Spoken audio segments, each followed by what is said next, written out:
Olá, olá, amigos e amigas. 2020, né? Tá fácil não. Aqui, se vocês estão me vendo aqui é porque vocês estão igual eu, um sobrevivente. Complicado, né? Lembro muito bem, 12 de março desse ano, eu lá no Centro Cultural, pronto para uma montagem. O espetáculo era A Bela Adormecida, do nosso querido Giramundo. Salve Giramundo, Belo Horizonte. Saudade de vocês, vontade de terminar o que a gente começou. Era 12 de março, estávamos lá pronto já para estrear o espetáculo e de repente acontece o lockdown, o presidente manda tudo parar, estava tudo montadinho em casa já almoçando, o espetáculo ia estrear às 17 horas, a produção me liga, Luciano, ó, dá não, o presidente mandou a gente parar aqui e pode ficar na sua casa mesmo e vamos evitar aglomeração. Aí eu pensei, né, caramba, o que é aglomeração? Era tudo que eu precisava na minha vida para ganhar meu dinheiro. Aí estamos aqui. Meu nome é Luciano Soares, nos bastidores sou também conhecido como Barosca. Em alguns outros lugares aqui, devido ao avanço da idade, também sou o Tilu. Fiquem à vontade para me chamar do que vocês mais se apetecem, olha a palavra que eu descobri. E estamos aqui junto, vamos lá, chama essa vinheta aí, Hot Plau! Pode. 100 quilos. 100 quilos de contrapeso. Cada representante é um peso. À medida que eles colocam o peso, eles vão falar também, coloquei 2 ali, eu não sei que eu tenho que contrapesar. Entendeu? E é isso aí. Isso aí não é nem pra gravação, mas... salve Hot Oreia, eu tive que encaixar esses caras no meu clipe, sou muito fã, salve BH. Gente, eu sou contra a regra, sou agente cultural aqui no Vale do Aço, tenho 11 anos de profissão, contra a regra é apenas uma das minhas funções, né? Também participo aqui do setor como produtor cultural, como assistente de produção, executo trilhas, enfim, sou um ratinho de bastidores de espetáculos e eventos. Então agora eu vou chamar o nosso querido professor Sávio Tasso para falar um pouquinho de como começou o teatro, como começou as funções de contra-regra, para a gente depois bater esse papo gostoso aqui. Vamos lá, chama Sávio! Porque pro teatro vocês são tudo, a própria linguagem do teatro é a linguagem da contra-regragem, né? Se a gente for ver aí o nascimento do teatro grego, como é que nasce o teatro grego? Todo mundo sabe essa história, né?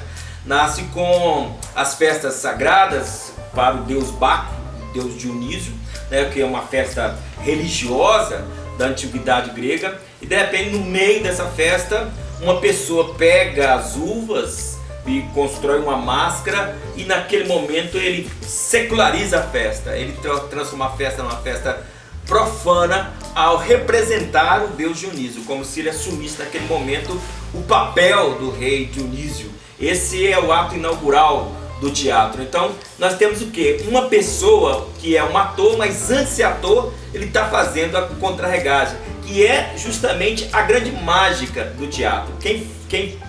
Quem na verdade é o mágico que rompe com a barreira entre realidade e ficção, entre história e realmente uma mentira, é esse contra-regra que depois vira ator. O ator é parte dessa mágica. Então, no momento que ele faz isso, ele também rompe com a dualidade sagrado e profano. O momento da mágica do teatro, ou seja, o momento da cena teatral, é o momento que você dá instrumentos para alguém realizar essa grande transformação, ou seja, suspender a realidade para que a gente viva uma outra realidade, uma realidade que combina elementos realmente concretos da realidade de fato com elementos oníricos, elementos ficcionais, elementos do mundo dos sonhos. Isso é o teatro e não se faz isso sem a contra-regragem. Talvez com certeza é o elemento central daquilo que nós chamamos de teatro. Evidentemente que ali, no seu nascedor, nesse ato, né, de nascimento, desse parto, né, do teatro ocidental, grego, você tem esse contra-regra que ele mesmo é o ator. Isso vai sendo desenvolvido ao longo de toda a história, da Idade Média e mais recentemente também, porque os atores se misturam também a esse profissional. O ator amador vai ser ao mesmo tempo esse contra-regra. Lógico, na sociedade capitalista, mas onde há uma fragmentação, uma especialização das funções, em razão de você viver numa sociedade de massas, da alta exigência e de você ter um público maior, lógico que vão ter o que vocês são hoje, né? Aqueles contra-regras profissionais específicos para realizar aquela tarefa específica de instrumentalizar, de dar os instrumentos, de poder apoiar a atuação, né? Vocês têm esse trabalho hoje altamente especializado, principalmente nos grandes centros. Lógico, o teatro do interior, o teatro que ainda é mambembe, esse teatro mais amador, ele também continua confundindo aí os papéis, os atores continuam sendo também os contra-regras. Mas nos grandes centros, onde o teatro é parte da indústria do entretenimento, você tem a especialização dos contra-regras e você tem o trabalho de atuação. É isso aí, valeu professor, grande Sávio Tasso, foi meu professor na faculdade, 2 semestres com ele lá, maravilhoso, explanou muito bem para nós aí como foi o início, né, do trabalho do teatro, como que a gente veio chegando nesse mundo até hoje. Eu me identifico muito com o que ele falou, porque eu sou exatamente esse contra-regra, esse técnico de bastidor, mambembe. Eu exatamente não tenho especificação em nada exatamente no teatro, só que ajo em todos os setores ali, sou contra-regra, faço execução de áudio, de trilha, né, nos espetáculos, também faço pré-produções, assistência, pesquisa, então a gente vai ali se debruçando sobre cada trabalho de uma forma mambembe mesmo, né, igual o professor explanou bem. Mas enfim, gente, estamos aqui agora e sem mais delongas eu quero apresentar aqui para vocês os meus companheiros que vai tocar esse caldinho junto comigo aqui, beleza? Aqui é o Otaviano Mendes, esse é Morrison Deoli com vocês aqui. Tata, me fala aí, apresenta pra galera quem é você, me conta um pouco quem é o Otaviano Mendes, que eu conheço há muito tempo. Olá, Graxa, salve Graxa. Eu sou técnico desde 2002, trabalho aqui no Teatro do Centro Cultural de Minas, desenvolvo esse trabalho com muita satisfação, um trabalho que gosto muito. E O que você fazia antes mesmo? Antes de ir para lá, você estava onde? eu saí de uma cimenteira, que é uma fábrica de cimento, e eu era eletricista lá. Ah, tá. Então você já estava mais ou menos Sim, lá. e o teatro procurava alguém que entendia de elétrica para trabalhar nessa área técnica que é a iluminação dentro do teatro. Então, para mim foi uma experiência muito boa. Tive a sorte de entrar para o grupo e ali fui desenvolvendo e estou até hoje Como iluminador. como técnico de palco, exercendo a função de iluminador. Ok. E você, Morrison? Você é o dinossauro aqui da nossa região. Esse já aqui é começa a me dinossauro. chamar de velho, já desde o início. O bom é isso, né? Amigo é pra isso. Então, salve a graxa aí. Vamos falar um pouquinho da minha história aqui. A minha história é um pouco inusitada, engraçada, sei lá. Eu acho que cada um vai fazer uma leitura. Mas eu comecei um pouco velho, assim, profissionalmente, porque eu fazia teatro na igreja, então lá na igreja a gente fazia peças, né, de teatro, montava refletor, a gente criava os nossos refletores, não tinha recurso, não tinha gelatina, era tudo celofane, até a gente conseguir entender o que era uma gelatina que a gente comprou e tal. Aí eu já tinha mais de 20 anos, fui fazer a escola de iniciação teatral na escola de Patinga, né, que tinha na época o professor Zé Lopes, saudoso Zé Lopes, e lá foi onde que eu me encontrei realmente, assim, da forma profissional, porque eu já tinha muita experiência, né? Eu tinha 22, 23 anos na época, então eu já tinha uma experiência profissional, mas não tinha experiência realmente de teatro, de iluminação. E lá, sempre aquela coisa, né? Ia pra atuação, era uma maravilha que você ficava de contra-regra. Aí sempre o papel que sobrava pra mim era ficar na luz ou no som.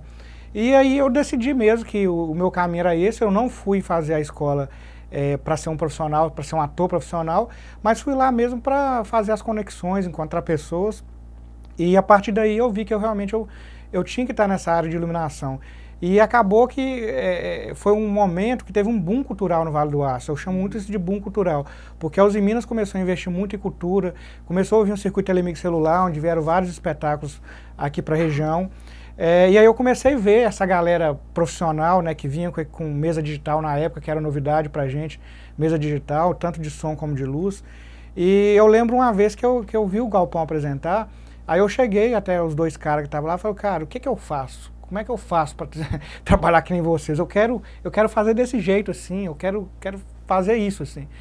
E eu já era velho, não era nenhum menino, né, porque hoje a pessoa começa bem mais novo. Aí ele falou, não, cara, a gente tem um curso lá em BH, acontece uma vez por ano, se você quiser, a gente abre uma vaga lá, você entra e tal, né, você vai com seus cursos. Eu falei, não, beleza e tal. Só que acabou que eu não pude ir nesse ano. E aí eu continuei, né, fazendo trabalhos aqui com os grupos daqui, aprendendo, e aí no ano seguinte, aí eu falei, não, esse ano eu vou. E aí, assim, a minha carreira realmente começou quando eu vou para BH, que eu fiquei um bom tempo lá, e eu fiz o Vladimir, o Alexandre, né, que eram iluminadores do Galpão na época, e né, o Vladimir tem um contato muito maior até que o Alexandre, mas são pessoas muito importantes na minha vida, aprendi muito com eles. Galpão então, também tem uma história importante para mim. É a referência, então... aí a partir disso eu comecei a entender a questão técnica, entender o que realmente, o que era montar um refletor, o que era afinar um refletor, o que era o olhar do iluminador, que vem um pouco depois na minha carreira, né, onde eu cheguei, mas essa base lá no Galpão, fazer conexões, dali eu já comecei a trabalhar com outros grupos, comecei a viajar, e aí eu volto para cá depois desse tempo, porque tinha um mercado aqui na época, e eu queria trabalhar. Então eu venho preparado, eu venho com uma certa moral, porque eu fiquei lá em BH estudando, né, e fazendo. E aí quando eu venho, eu começo a trabalhar com o Grupo Farroupilha, com o Grupo Híbridos, né, com os Santinhos do Paoco, do Otto. Então assim, comecei realmente a trabalhar com essas pessoas. Transformar o Mambembe em profissionalizado. Exatamente, né? Porque os grupos não tinham iluminador, né? Igual eu, a lá Mambembe também, né? Exatamente. O professor também explanou para nós. O que é interessante é que naquela época os grupos chegavam no teatro e falavam assim, eu quero uma luz assim. E quem fazia a luz, que nem o Otaviano na época, estava começando lá no teatro, mas era ele que fazia, assim. Ele tentava entender o que as pessoas queriam fazer e fazia. O Zé Leoguinho é mais antigo, então tinha o Jorginho, tinha o Remo, que era assim, as pessoas chegavam e falavam, eu quero isso. E aí eles faziam. Então eu já vim com essa visão de que abrir um pouco essa questão da iluminação e que os grupos tivessem mesmo os técnicos deles. Então aí depois disso eu vou e surge uma vaga no teatro da Fundação Acesita, na época, chamava Fundação Acesita, e acabo também trabalhando fichado lá. Então fiquei durante um bom tempo fichado. E depois disso, assim, a minha carreira, ela basicamente foi isso. Eu estava num trabalho fixo, então eu tive um certo conforto, e ao mesmo tempo eu tinha conexão com vários grupos, então isso também me dava um dinheiro a mais, vamos dizer assim, e também me dava um conforto a mais, que eu podia ganhar um dinheiro a mais, e ao mesmo tempo eu tinha a possibilidade de viajar com esses grupos e experimentando e fazendo coisas diferentes. Como eu trabalhava tanto como teatro, dança e música, eu tinha sempre essa possibilidade de estar trabalhando em várias áreas. Então, essa minha história louca foi mais ou menos assim, até onde eu cheguei. Você basicamente sintetiza aqui, o que eu penso essa profissionalização nossa, ela veio na marra, né? Sim. Que eu até antes aqui queria cumprimentar o Rômulo Avelar, você citou o Galpão aqui, nosso querido Rômulo Avelar, que se não fosse ele também, eu acho que eu não estaria nessa área, porque em 2010 eu estava lá em uma empresa de cervejaria, vendendo cerveja, trabalhando com evento, e de repente o Grupo Farroupilha veio, me laça, e me joga a primeira atividade minha, Rômulo Avelar, curso de 4 meses em Belo Horizonte, produção. Eu ainda estava descobrindo que era a palavra produção. Então, um abraço a todos vocês aí. E aqui, Tata, você é exatamente o oposto desse Mambembe nosso aqui, né? Desse início de história nosso.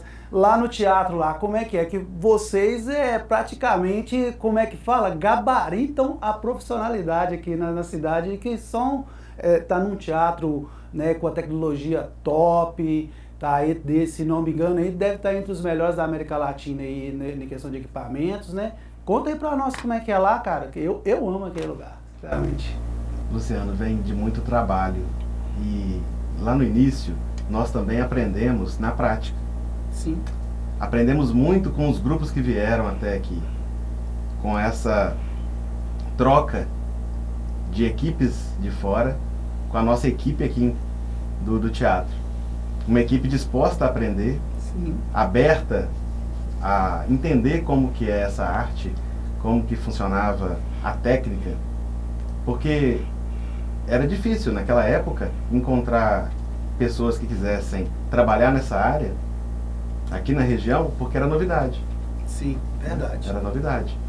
E deixar o seu emprego ali, que você sabe que você pode construir uma carreira, estudar e chegar a algum lugar, para trocar isso por uma classe artística, né? Se tornar um técnico de teatro, é um caso que também leva a gente a pensar. Sim, com certeza. Sim. É o mesmo lado do artista, né, Tata? Tipo, eu penso assim, o artista, quando ele vai se arriscar na arte ali, né, ele tem que abrir mão. A 8 horas do dia é a mesma para todo mundo, né, para trabalhar. Então, você abrir mão daquilo que tá certo ali, talvez a família já encaminhou, e abrir mão para desfrutar esse sonho aí, tanto na técnica quanto na arte, é complicado. Eu bato palma para quem faz isso e me detono no espelho às vezes também, né? É uma dualidade. Foi uma oportunidade, né? Porque quem se entregou a esse trabalho, quem decidiu enfrentar, seguir nessa trilha, teve muitas oportunidades. A gente ali trabalhou desde espetáculos e grupos lá do Japão, da Europa. Cheguei a trabalhar com técnicos da Europa. Então, assim, é uma oportunidade de você ver quem sabe todos os princípios da arte, que conhece a fundo o trabalho, que entrega para o público algo que brilha nos olhos. Então, assim, a gente ficava maravilhado também quando a gente via aquilo. E isso incentivava a gente a querer aprender mais. Então, no meu caso, foi um estalo, porque quando eu via o público aplaudindo de pé, o público se emocionando, eu me emociono. Sim. Porque eu gosto muito de ver aquilo assim, o fruto do trabalho dando resultado. É uma centelha que Sim. Só quem vive ela que sente ela Muito queimar, né? Eu também, eu acho que eu não troco isso fácil não, cara. Eu não troco isso também fácil não. Ô Morrison, e você, eu sei que você tem um trabalho já longo, inclusive o Tatá. Gente, Tatá é nos bastidores, tá bom? É o nosso querido Otaviano, é o nosso Tatá. Ô Morrison, você vem com a Seminaluz há bastante tempo. Eu mesmo já prestei serviço à Seminaluz, já estivemos juntos em eventos onde a Seminaluz, mesmo eu não estando, né, diretamente com a Seminaluz, ela que tutelava o trabalho lá. E eu queria que você me falasse um pouco sobre isso.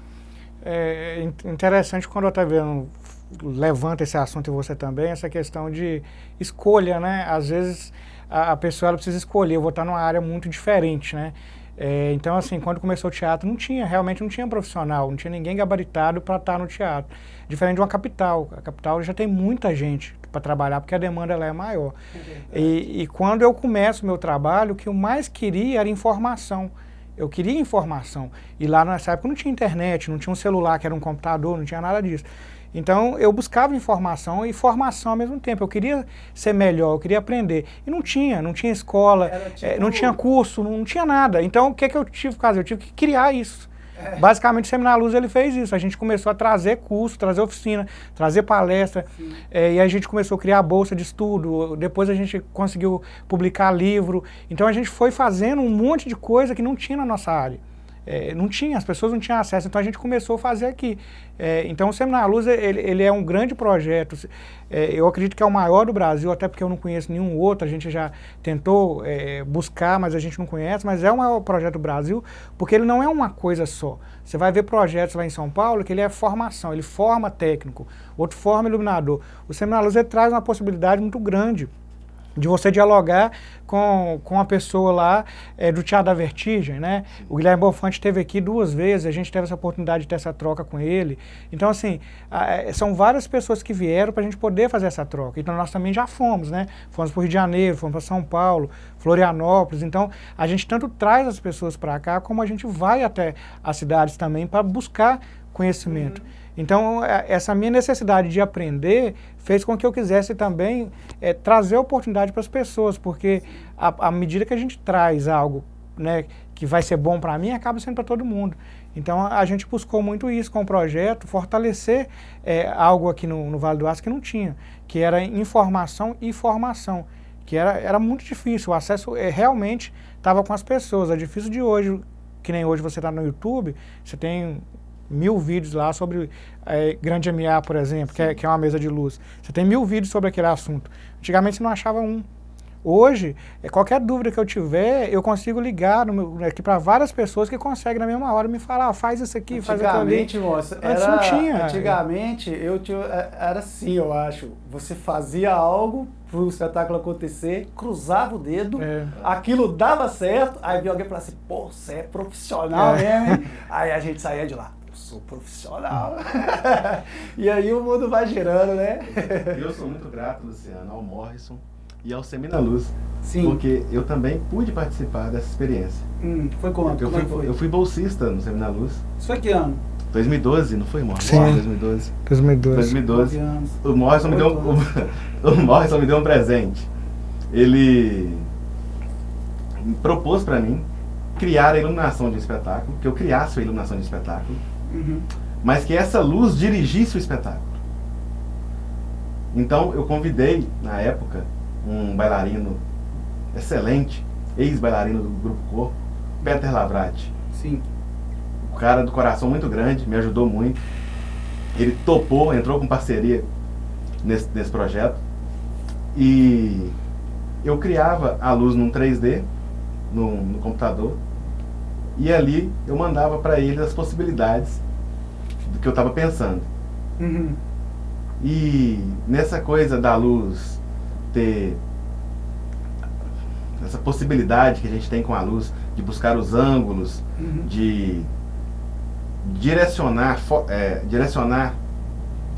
a visão do público no palco. Então assim, a gente pôde experimentar muito. Eu fui orientado pelo iluminador Leonardo Pavanello, e com isso eu aprendi muito, porque logo ele já me passou para ler sobre a história da arte, sobre a história do teatro, e ali nas pesquisas eu fui buscando maneiras de surpreender o público, e ali eu exercitei. Eu fui cenógrafo, criei o cenário, fui o iluminador porque criei a luz. Várias e várias profissões ao mesmo tempo, né? Funções ao mesmo tempo. Sim. E ali a gente viajou num mundo mágico, que foi um trabalho muito bem querido, que emocionou. As pessoas deram um feedback muito bom. Sim. E eu gostei, porque ali eu cresci muito como iluminador. Eu já ouvi que o Otaviano é o melhor iluminador do Brasil, de 2 iluminadores importantíssimos nacionalmente. Eu não vou citar eles para não pagar cachê, mas eu não vou citar eles para não pagar cachê, mas o Otaviano já ganhou 2 medalhas no meu campeonato aqui de melhor iluminador. Aqui, gente, mas assim, só botando um pouco pro público aqui, eu tô com 2 iluminadores, porque eu fiz questão deles estarem aqui, que são pessoas que participaram da minha história. Mas o mundo da técnica não é só de iluminação, né, gente? Então, vamos tentar listar aqui quem são a técnica, quem são as pessoas da técnica. Eu, o contra-regra, ou executor de áudio e luz, o iluminador, sonoplasta, caixa, ele é uma graxa, né? Ele é da turma da graxa. O caixa, segurança, o fotógrafo, que parece que não é, mas vocês são. Eu gosto de brincar com os fotógrafos, porque tenho vários amigos aqui na fotografia e eu gosto de zoar eles, que eles são a graxa refinada. Mas estamos aí. Mais o quê? O que vocês lembram que pode ser chamado graxa? O assistente? Camareira, maquiador. Camareiro, maquiador. Figurinista. Mas quem, Tatá, que está na nossa turma aí, acha que não tá? Técnica, maquinista. Motorista. Sim. Cozinheiro, dependendo do evento, ele passa a ser da turma da técnica, né? Todos esses vivem de eventos e ficaram parados aí um bom tempo. Eu vou chamar o Joab, nosso querido cenógrafo aqui da cidade, grande amigo meu, para um depoimento aqui, falar um pouquinho sobre essa parte da cenografia dele aqui. Vamos lá? Olá, eu sou o Joab Sanji, sou arquiteto, cenógrafo e designer de produto. E Eu trabalho com cenografia há 5 anos, a partir de um convite de um espaço cultural aqui da minha cidade. E a partir dessa oportunidade, há 5 anos atrás, eu nunca mais parei de trabalhar com cenografia. Então, quando eu me descobri na cenografia, ela parece que completou o que faltava no meu lado profissional. E eu gosto muito de trabalhar com cenografia porque os projetos cenográficos, eles são realizados rápidos, né, independente em relação, né, com a minha outra profissão de arquitetura, os projetos eles são mais longos. E o legal também da cenografia é que quando a gente entra nesse espetáculo, nesse mundo do teatro, é um lugar mágico. A gente pode criar, ter várias soluções de levar as pessoas, o público, para um local assim, totalmente fantástico, né? Através do conceito, através da nossa experiência e problema que é individual assim, da minha cidade em relação em trabalhar com cenografia, que é a falta de profissionais para atender essa demanda que surge através dos nossos projetos. A gente não tem aqui na cidade muitos cenotécnicos, então a cenografia, como os projetos eles são novos e são únicos, né? Cada projeto ele tem uma particularidade que eu dependo de um profissional para poder solucionar essas questões. Então, um grande problema que eu encontro hoje é a falta de profissionais capacitados para atenderem essas demandas do cenário, da criação de cenário. É isso aí, ó. Essa é a opinião do Joab. Não sei se é a opinião de todos, né, que estão todas as funções dentro da técnica, mas na cenografia tem essa dificuldade. Eu, quanto agente cultural, quando eu estou fazendo os meus eventos também, eu sinto algumas dificuldades em certas áreas. Com vocês, como é que é? Você lá é praticamente, você é o cara que você não pede serviço, né? Você oferece o serviço. Mas talvez no caso do Morrison, que tem que contratar bastante. Como é que é essa história suas aí, gente? Quem fica à vontade? Então, eu acho que a questão do Joab é muito parecida com a minha, porque ele tem essa demanda de mão de obra, no caso, né, que ele é o cenógrafo e ele precisa de cenotécnico.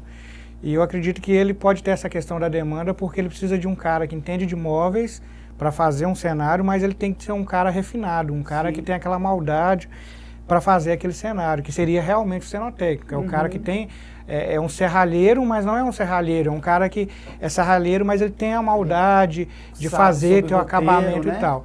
Então, quando eu falei de Seminar à Luz, eu tive que criar as formações ali, as oficinas, para que fosse aparecendo técnico. Então, assim, se você falar assim hoje, hoje tem falta técnicos de som e luz no Vale do Aço, vamos pegar as 4 cidades. Eu vou falar com você a seguinte coisa, sim e não. Por quê? Se você pegar de outubro a dezembro, sim, falta, porque tem muita demanda. Mas se você pegar de janeiro até agosto, setembro, não falta, porque é muito sazonal. Hoje eu preciso de 5 técnicos, amanhã eu preciso de 1.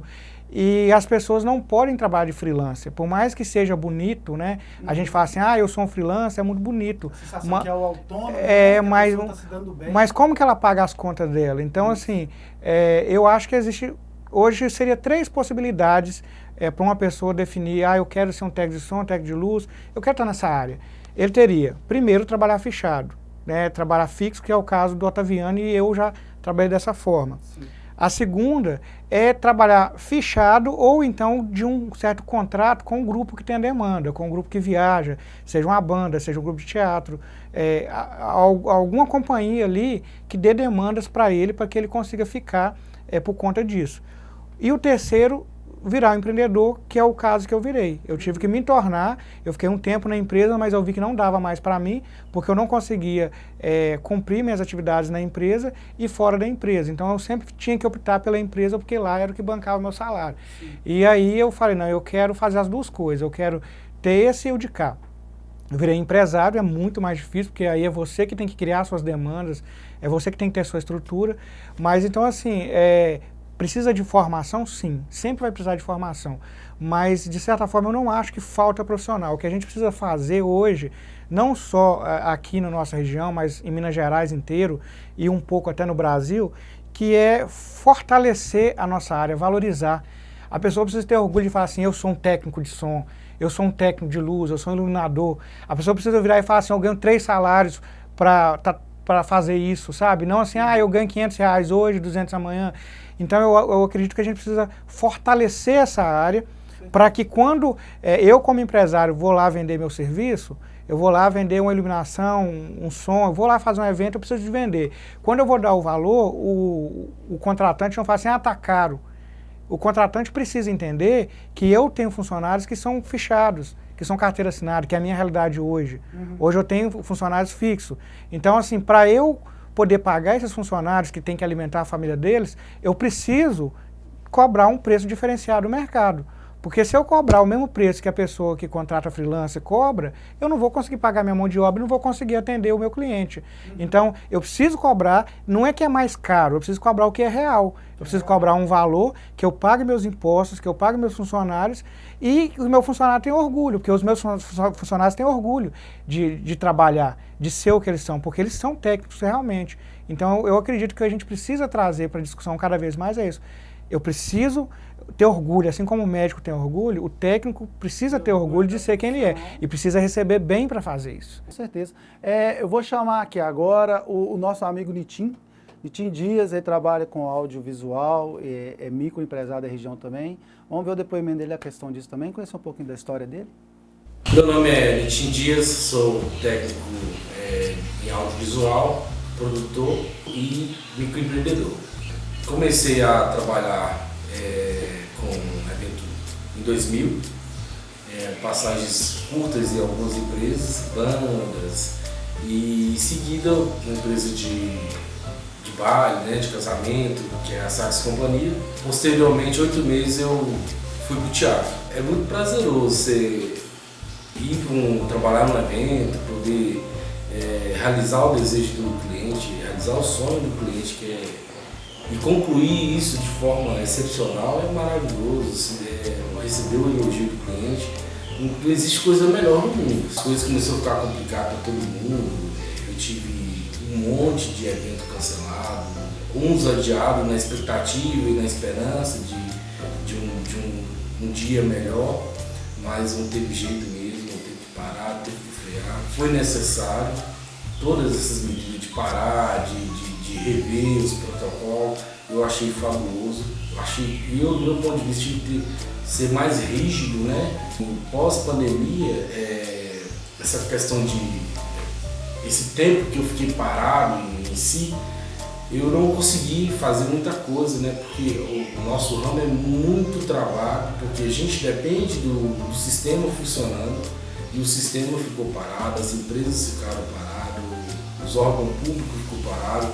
Então, assim, os projetos culturais foram todos parados. Então, assim, a gente ficou meio sem chão, sem um apoio, sem uma direção, sem um guia, né? Para que a gente pudesse pegar o norte e seguir a vida.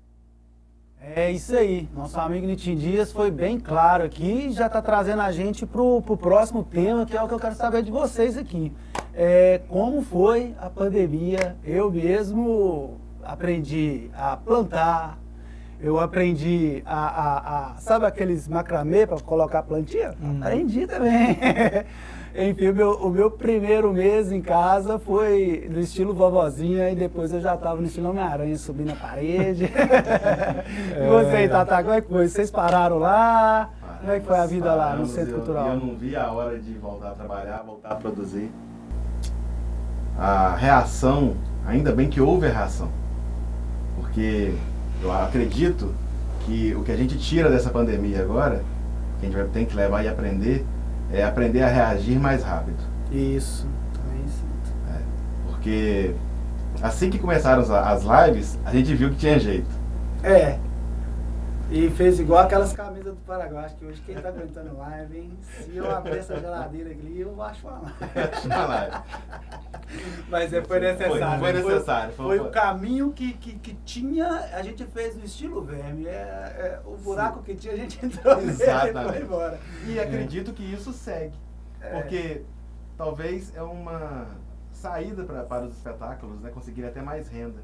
Eles serem também, além de ser presencial, serem transmitidos online. Da agora para frente, quem sabe. E lá no Centro Cultural, vocês ficaram parados mesmo quanto tempo? Foram 3 meses. 3 meses, né? Mas tinha home office ou parado mesmo? Home office. Home office. No seu caso não adiantava muito porque você dar a mão na massa, né? E tal. Deu pra construir os 3 cômodos, né? Deu pra fazer bastante coisa. E você, Márcio? Fez curso, viajou pra Dubai, porque o Seminário Luz tá bombando.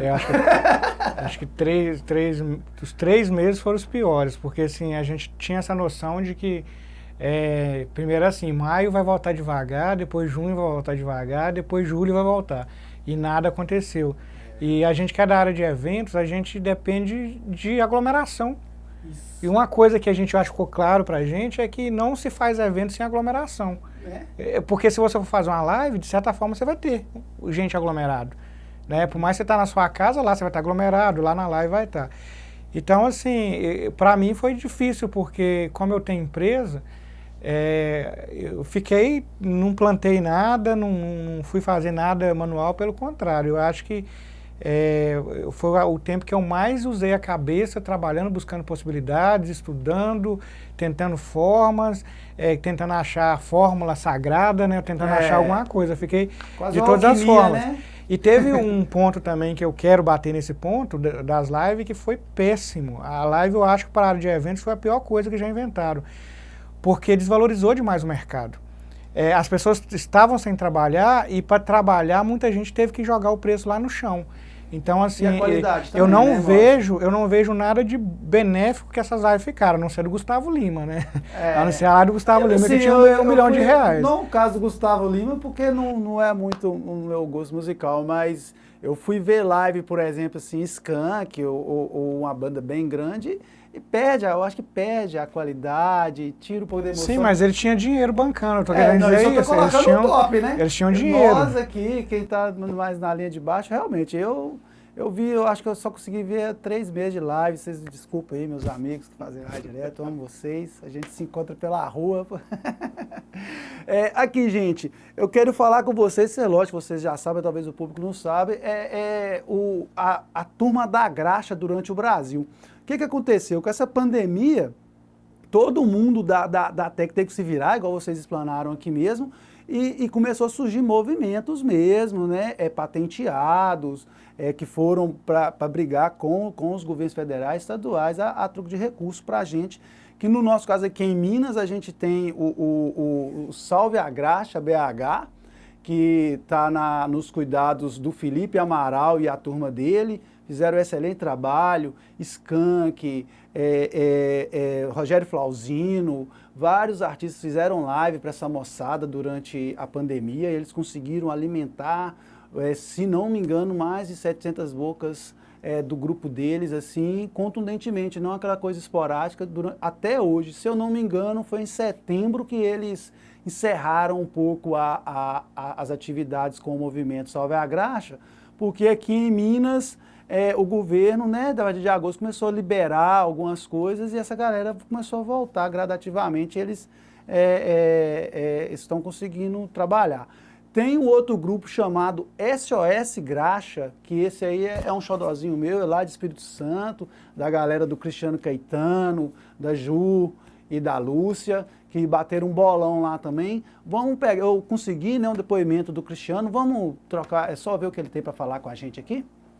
Sou um dos fundadores do SOS Graxa e vim aqui falar para vocês um pouquinho do SOS Graxa. O SOS Graxa no estado ele foi fundado pelo Cristiano Caetano, pela Lúcia Marins, pela Marina Bochá, pela Juliana Barbosa e pelo Jefferson Pinto. Muitas pessoas perguntam se você já se reunia antes da pandemia. Não, a gente não se reunia antes da pandemia. Na pandemia nasceu a necessidade da gente ajudar os nossos amigos profissionais que trabalham com a gente na área de eventos, que estavam passando por dificuldades. inclusive faltando o próprio alimento para dentro das suas casas. O SOS Graxa, ele é um coletivo que ele atende a diversos municípios no Espírito Santo, tanto do interior como da Grande Vitória. Cidades como Guarapari, Colatina, Linhares, toda a região da Grande Vitória aqui, a gente conseguiu atender essas famílias que trabalham. Temos mais de 360 famílias cadastradas. O SOS Graxa ele também desenvolveu algumas ações durante o período da pandemia, como uma carreata que saiu da Praça do Papa e foi até a Praia de Camburi, onde a gente mostrou para a sociedade que existiam várias famílias que estavam passando por dificuldades por conta da pandemia, por conta da cessão das suas atividades. Nós também desenvolvemos algumas lives a fim de arrecadar alimentos e para ser doado para essas famílias. Fizemos também algumas ações de drive-tour, onde a pessoa passava e deixava seu alimento em alguns pontos específicos, a fim de que a gente conseguisse arrecadar o maior número de alimento para ser doado. A gente se reúne pela internet, pelos canais, pelo grupo de WhatsApp que a gente tem, onde a gente desenvolve as nossas ações. Firma! Isso aí, Cristiano, obrigado. Aproveitando que eu aqui estou falando com a galera do Espírito Santo, salve Miqueias, salve AB, grandes artistas grafiteiros, tivemos um projeto esse ano juntos aí, arrasaram. Tomara que vocês estejam bem aí nessa pandemia, galera. E aí, Tata, me conta aí, cara, o que você acha sobre esses movimentos? Você já ouviu falar sobre esse movimento nosso? Você é um cara que está com a empregabilidade tranquila, talvez você nem ouviu falar, você já ouviu falar da Turma da Graxa, dos movimentos? Ouvi, tem muitos amigos envolvidos. É mesmo? Sim. Conta pra nós, hein? E eu acredito que realmente tem que se tornar um projeto para a vida toda agora. Porque é uma área difícil, né? Onde esses técnicos precisam realmente de um apoio. E ainda bem que existem pessoas boas assim, que se juntam, se disponibilizam do seu tempo para criar algo tão bom assim para todos, né? Eles debateram com o governo estadual. Lá é diferente, igual eu estava falando sobre a Turma da Graxa BH, eles já voltaram, a maioria estão trabalhando ali, já estão dentro de estúdios, fazendo lives, fazendo shows para drive-in. É drive-in que fala? Drive-thru. Drive-in é outra coisa, né? Pensando nisso, né, para eu fazer esse programa, eu andei pesquisando, eu sou, reiterando aqui, o mais mambembe de nós três, então eu realmente tive que procurar, eu não sabia de existências de órgão. Desculpe a classe, tá, gente? A gente tem que trabalhar e acaba ficando só por conta do trabalho e chega de zóio murcho em casa para descansar para outro dia. Mas eu tive com um queridaço amigo meu, Godoy, amigo nosso aqui, que ele faz parte do CONSEC, e ele tem um depoimento também, algumas dicas para dar para a gente. Vamos acompanhar aqui. Eu sou o Anderson Godoy, mais conhecido como Godoy, sou integrante do grupo Híbridos, que é um grupo de dança que este ano celebra 18 anos de trajetória artística cultural aqui na região, né, na cidade de Ipatinga. Faço parte do CONSEC, que é o Conselho de Estado de Política Cultural aqui de Minas Gerais, representando a área da dança. E por ser do CONSEC, eu fiz parte da Comissão de Gestão Estratégica da Lei Aldir Blanc aqui no estado de Minas Gerais. Então, na verdade, eu acredito que a cultura, ela tem, a cultura é viva, né? Cada vez mais eu acredito que não tem muito espaço para os improvisos e para questões relacionadas ao fazer cultural, que de fato vai ali naquele jeitinho brasileiro, né, que a gente sempre ouve falar por aí. Eu acredito muito que esse espaço ele tem se profissionalizado, né? A gente agora há pouco conversava sobre os editais, sobre os chamamentos públicos, sobre como é que esses artistas vêm se organizando para cada vez mais estar na cena. Ainda existe sim, né, muitos artistas de diversas áreas que está no amadorismo, né? Tem um amigo que costuma falar que o amador é aquele que ama a dor do fazer, né? Porque aí o fazer ele é difícil, né? O fazer ele é doloroso, E o amador é esse, né? Que ama a dor do fazer.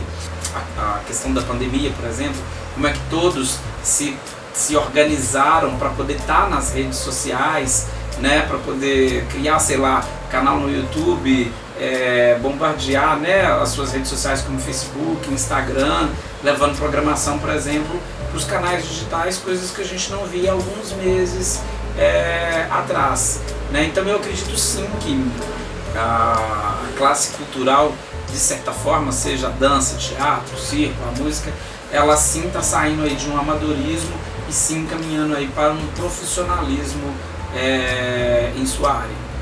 Veio uma oportunidade, no caso específico, né, de nós mineiros, que foi a Aldir Blanc, mas ela encontrou os técnicos despreparados. A gente tinha 400 projetos de R$8.000 cada e a gente teve 224 inscritos, e desses 224 a gente ainda teve um número de desclassificados, ou porque não enviou o currículo, ou porque não enviou a documentação correta, né? Então assim, é de uma tristeza isso, eu acredito. Que é um recurso público, é um recurso de direito. Pensa, um estado com 853 municípios como Minas Gerais, com certeza a gente tem muito mais de 400 técnicos, né? Então, se a gente pensa em todos os técnicos do estado, esse número de 400 projetos era um número pequeno pelo tamanho da demanda, mas ele ainda se mostra, a gente não conseguiu chegar nem, né? Passou pouquinho ali da metade. Eu acho que é sintomático, né? É um problema que eu acho que a classe, né, tem que reconhecer, atacar isso e devolver para o Estado como uma urgência, né? É isso aí. Muito obrigado, Godoy, pelo desprendimento, pelo contato com a gente aqui. Realmente, para mim, foi basicamente dessa forma mesmo. Inclusive, o Seminaluz fez um edital, né, eu não mandei naquela ocasião por vergonha de estar na frente de uma câmera, você acredita? É um processo, eu estou aqui, todos nós vivemos o seu processo. Eu me considero uma pessoa muito tímida, então naquela ocasião eu deixei de mandar porque simplesmente por vergonha.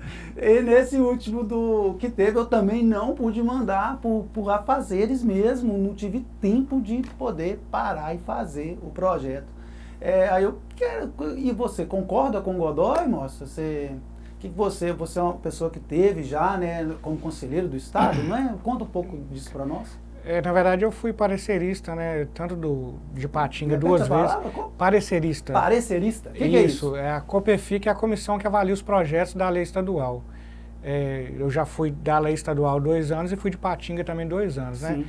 Que a lei, ela é uma lei que vai regir ali, se você quer receber incentivo, então você tem toda uma forma de mandar um projeto, né, construir um projeto e mandar para o Estado. Aí se você é aprovado, você corre atrás do patrocínio, empresas, né, grandes que têm ICMS, que pagam ICMS.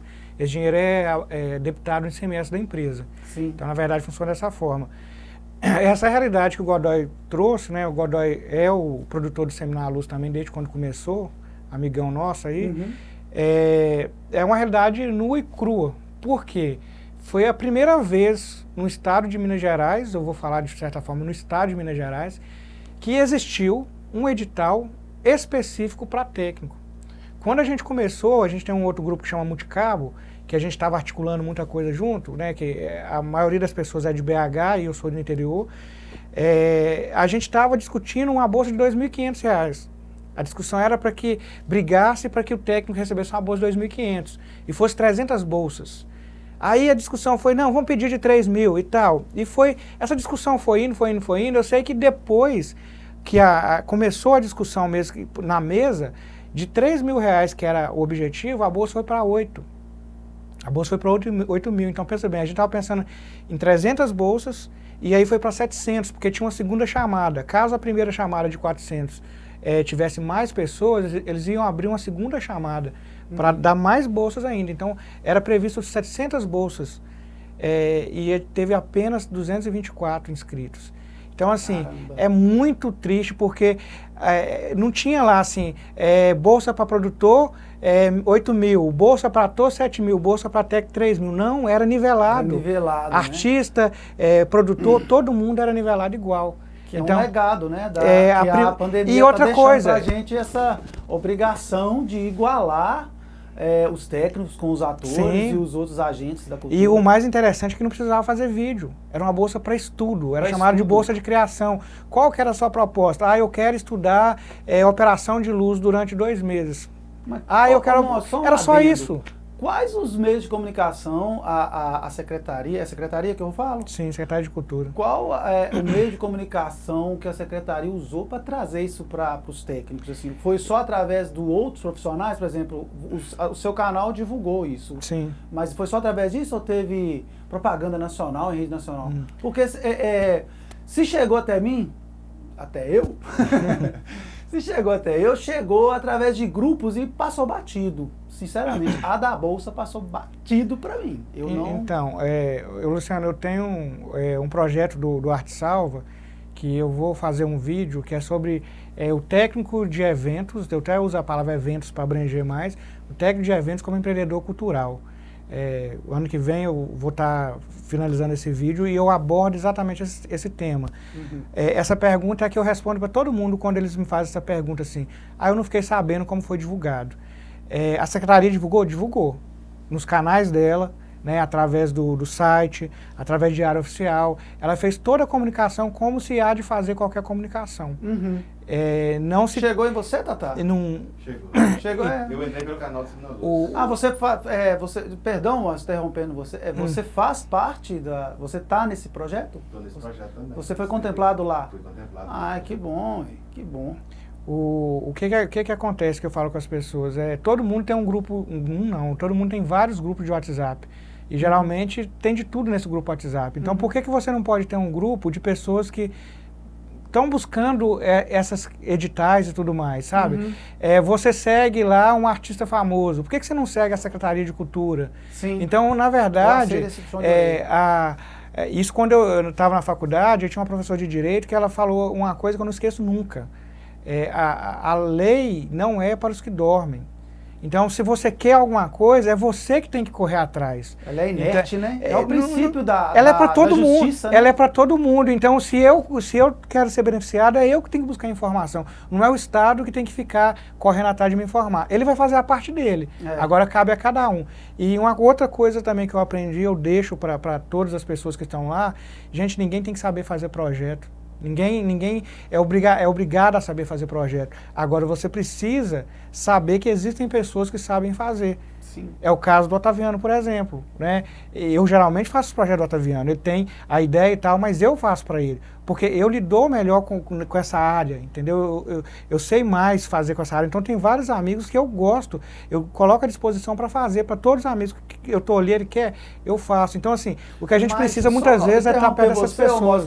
Quando para pensar nesse aspecto, eu fico com medo do agente cultural que lida com a burocracia do projeto, ele se tornar mais um despachante, um agente que, não o próprio agente, um sistema que ao invés de abrir, ele filtra para poucos manusear.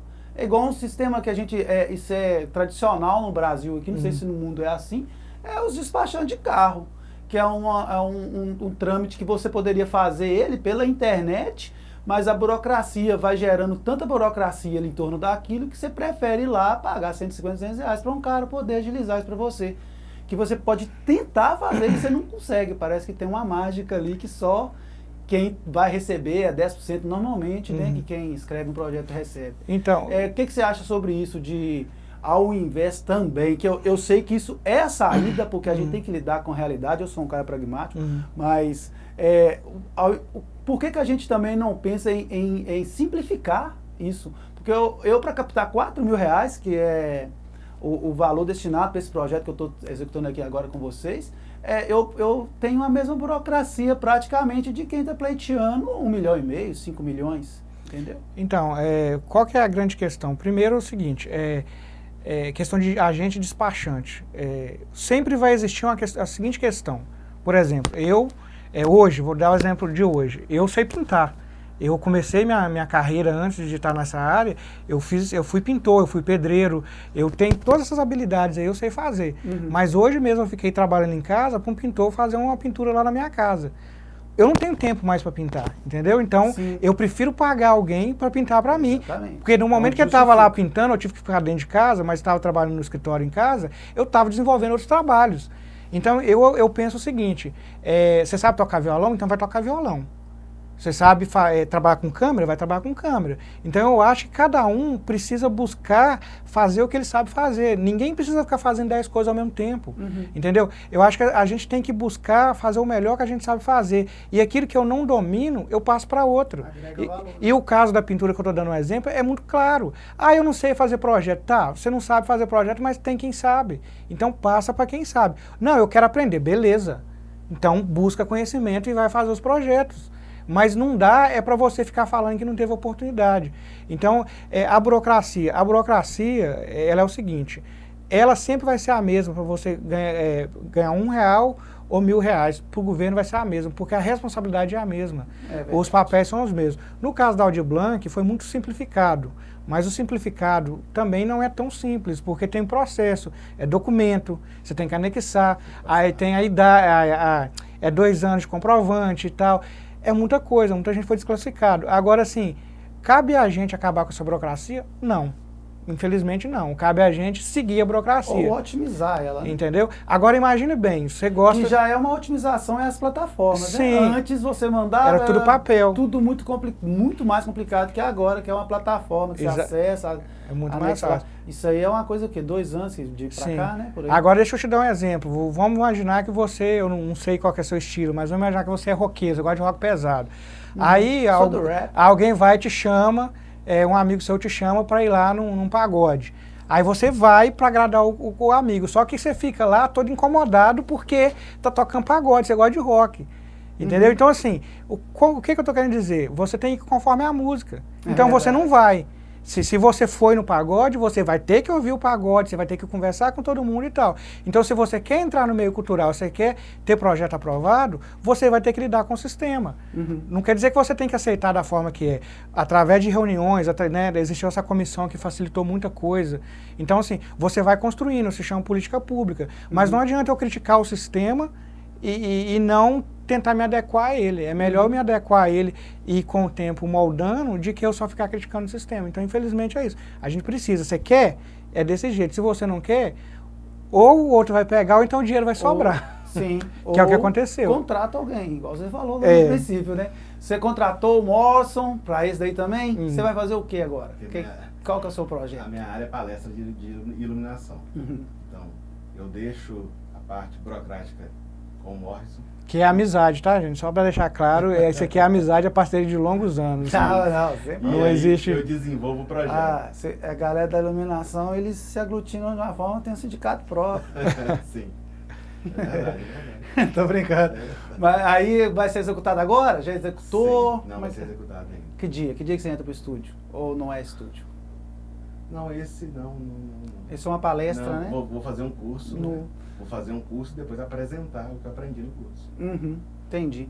Cara, o que eu sinto assim com a lei, com essa pandemia, que tudo que chegou aqui agora é o seguinte, eu sinto que eu era um cara que estava numa rua e passou cavalos selados, quem montou nele, montou. Quem não montou, endurece o joelho, firma a perna, porque se Deus quiser vai passar mais, né? Então, eu sinto isso, porque eu gosto do que você falou mesmo, o edital veio, adequa, cara, e demorou muito do ato de falar, vamos ter um edital, vamos ter a grana.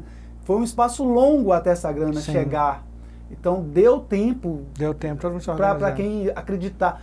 Hoje no Brasil é difícil de acreditar, mas eu acho que quem acreditou ali, ele só para você ter ideia, colheu, né? Em agosto eu fiz um grupo que tinha mais de 300 profissionais de eventos do Vale do Aço. Eu fui adicionando e falando, gente, vai adicionando.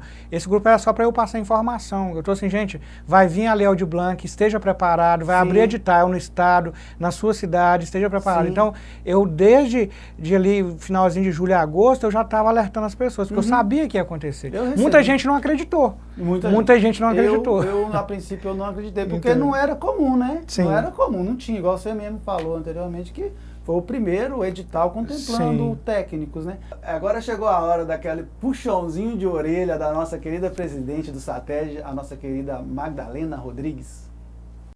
Olá, eu sou Magdalena Rodrigues, eu sou atriz há 42 anos e estou presidente do Sindicato dos Artistas e Técnicos em Espetáculos de Diversões do Estado de Minas Gerais. É o SATED-MG. O SATED-MG tem a prerrogativa de representação trabalhista das categorias de artistas e técnicos no Estado de Minas Gerais. O SATED recebeu a carta sindical em novembro de 1985, portanto, no mês passado nós comemoramos 35 anos de funcionamento do SATED. E nós estamos já há bastante tempo numa luta bem difícil, que é promover o entendimento da necessidade de termos a nossa convenção coletiva assinada, de termos essa convenção coletiva funcionando, porque é assim que a gente regula as relações de trabalho, né? Nós temos tabelas, nós temos indicativos de mínimos do trabalho de cada um, mas acontece que é só no acordo coletivo firmado, entendido, tanto pela parte dos contratantes quanto dos contratados, é que a gente consegue regular essa relação de trabalho e fazer com que essa convenção coletiva funcione. Então, nesse período de pandemia, me perguntam como que isso afetou o nosso mercado de trabalho e falam também de falta de formalidade. Não existe falta de formalidade. A profissão de artistas e técnicos é formalizada.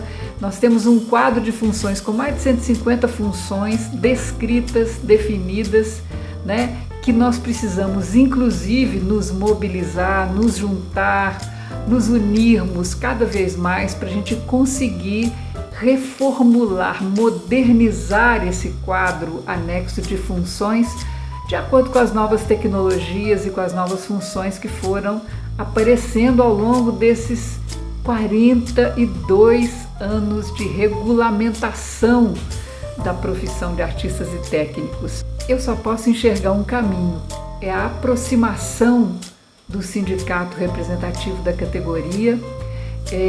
Talvez a gente possa fazer comissões regionais para discutir as características de cada região do estado, para que a gente consiga esse desenvolvimento tão necessário, tão aguardado, essa organização tão premente para que as categorias tenham condições de se desenvolver.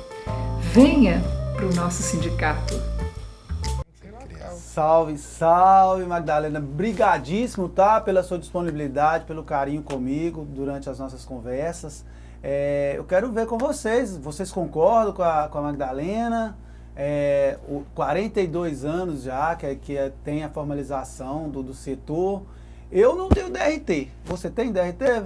Também não tem, você acredita? Ainda precisa ou não? Pra fechar lá precisa não? Ainda não. Mas eu pretendo providenciar a minha e acredito que a força do sindicato vai ser quando todos conseguir, né, ter essa carteira, essa organização. Você concorda, moço? Você que está mais engajado nesse setor? Então, quando eu comecei minha carreira, eu coloquei o objetivo de ter o DRT. Mas é uma questão pessoal, eu queria ter o DRT. Uhum. O DRT é um registro profissional. Todo mundo tem registro profissional, só que no caso o registro profissional como técnico, né? Hoje eu tenho como técnico de som, luz, contra-regra, iluminador, é um monte. Eu sei quando eu consegui comprovar... Você coleciona, vários, está na minha carteira lá. Está na minha carteira. Só lá na minha carteira lá, minhas comprovações lá. Sei. Mas assim, foi uma coisa mais pessoal, porque eu sabia que para nossa região, você ter um DRT não é que nem São Paulo. São Paulo, alguns lugares que você vai apresentar, você é obrigado. Para você apresentar na Rede Globo, qualquer artista ou técnico tem que ter o DRT. Então, em alguns estados, isso é mais normatizado, né? Uhum. Tem as normas para isso. E eu acho que se isso acontecesse, ia fortalecer, assim como a Taviana falou, ia fortalecer, porque assim como um arquiteto, você não pode contratar um arquiteto que não tem o CREA, um engenheiro, né? Você tem as profissões ali que são regulamentadas realmente, então você não pode pegar um meia boca. Já na nossa área, todo mundo é meia boca. Se você for olhar de uma forma nessa linguagem, todo mundo é meia boca, porque você não tem realmente um órgão regulador. Você tem o SATED, né, que faz essa função, mas na prática ele não faz, porque ele está mais na capital. Né? Então não tem como o SATED lá da capital ter uma força aqui. Aí teria que o que ela falou, teria que ser mais regional. Mas que faz falta, né? Faz. Com certeza faz muita falta. Você tem alguma dica para a gente, como a gente conseguiria chegar nisso? Então, trazer essa força para o interior do sindicato? Eu acredito que teria que ser a partir de um movimento, né? Eu já comecei algumas vezes e não tive força, porque você precisa realmente, quem está de frente tem que ter muita força, porque a primeira pergunta quando você fala de SATED para a pessoa, a primeira pergunta é o seguinte: quanto que eu vou ganhar? Entendeu? O que isso vai beneficiar para mim? Então a pessoa ela precisa entender que o sindicato ele é uma representação. Então ele vai representar. Ele não vai fazer mágica nenhuma. Então, à medida que você tem uma representação, as coisas podem melhorar de uma forma legal. Você pode ter mais direitos para aposentar, por exemplo. Hoje, para uma pessoa que é da área cultural, que não tem carteira assinada, não tem tudo certinho, é muito difícil da pessoa aposentar. Já era difícil, né? Com a nova Previdência, então vai ser mais difícil. Mas agora o governo igualou isso para todo mundo, agora vai todo mundo aposentar com 112. Vai ser ótimo. Galera, eu quero agradecer vocês pela oportunidade que vocês me deram de estar aqui, trazendo suas experiências. A graxa e vamos que vamos. Eu agradeço demais pelo convite. Muito bom estar aqui. A gente aprende junto. É a partir de reuniões assim que talvez a gente encontre soluções para ajudar mais pessoas. Boto fé. Eu acho importante porque é a primeira vez que realmente a gente sai de trás das, né, não é nem das câmeras, que a gente não é dessa área, mas de trás da cortina mesmo, da coxia, porque nós somos os artistas invisíveis, né? A gente precisa não aparecer no espetáculo, porque quando a gente não aparece é porque foi bom. Se começa a dar microfonia, todo mundo lembra do tag de som. Se a luz não acendeu, lembra da pessoa de luz. Se caiu alguma coisa, lembra do contra-regra. Só aparece quando dá errado. A melhor forma do nosso trabalho ser bem feito é quando a gente é invisível. Quando é invisível. E a gente fica feliz com isso, porque as pessoas aplaudem de pé e a gente sabe que a gente está sendo aplaudido. É verdade. Então é isso. E a gente foi obrigado a vir para frente agora e mostrar o nosso trabalho. E tomara que continue, que a gente aprenda com isso. Vai dar certo sim, graças a Deus. Gente, brigadíssimo, tá? Fé em Deus, tamo junto. Sou capitão de areia, carne de baleia, Mowgli, criança selvagem. A gente ama e odeia e carrega na veia a vida que é uma passagem. Sou capitão de areia, carne de baleia, Mowgli, criança selvagem. A gente ama e odeia e carrega na veia a vida que é uma passagem. Agora que saiu o sol, deu pra ver onde a sombra chegou. Saiu o sol, deu pra ver onde a sombra chegou. Agora que saiu o sol, deu pra ver onde a sombra chegou. Saiu o sol, yeah, yeah.